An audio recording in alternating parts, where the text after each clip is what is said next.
یادی کۆماری کوردستان و گەورەی پێشەوا قازی محەممەد لە زمان مامۆستا ئەتری گڵۆڵاونی شاعری کورد.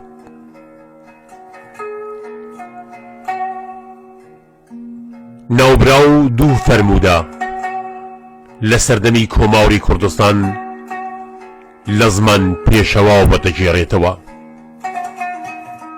کە ئەم دوو گێڕاونەوەیە هەڵگری کتێبێکە بۆ شیکردنەوە و جیهانبینی پێشەوای نەمر. مامۆستا ئەتری گڵۆڵاونی ئاوا باسی فەرموودەکانی پێشەوا و قازی محەممەد دەکات. لە پێش پەنجەرەکە بڕێک خوار بووەوە و کوتی: کوڕم ئەتری، مەیدانی چوارچراو دەزانی؟ کوتم بەڵێ بەڵێ.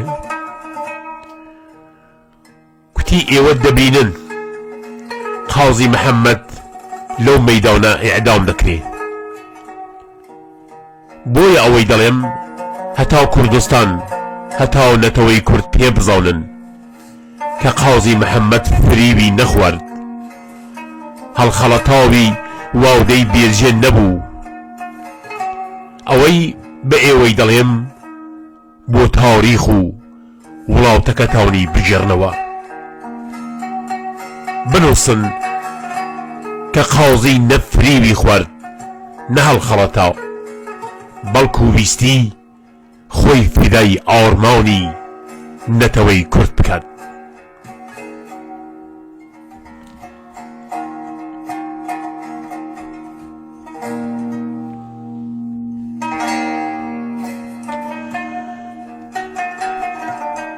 لە وەڵامی داوایەکی مەلا مستەفای بارزانیشدا بۆ بەجێهێشتنی مەهاباد پێشەوا دەفەرمێت: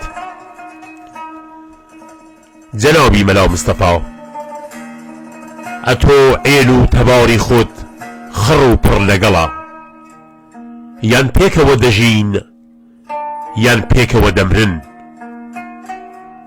بەڵام ئەمنی سەد سەر و هەزار بەرە کێ بێنم و کێ بەجێ بێڵم؟ ئەوەی دەکرێت لەگەڵ خۆمی بخەم تەنیا گیانێکی نەحەساوەی لەسەر لێواونە. ئەوەی دەبێ بەجێیان بێڵم گەلە، نەتەوەیە، ئاو و گڵی نیشتیماونە، نیشتیماونێکی کە پەیمانی پێناوداریم هەتا ئاخرین نەفەس لەگەڵ بەستۆ.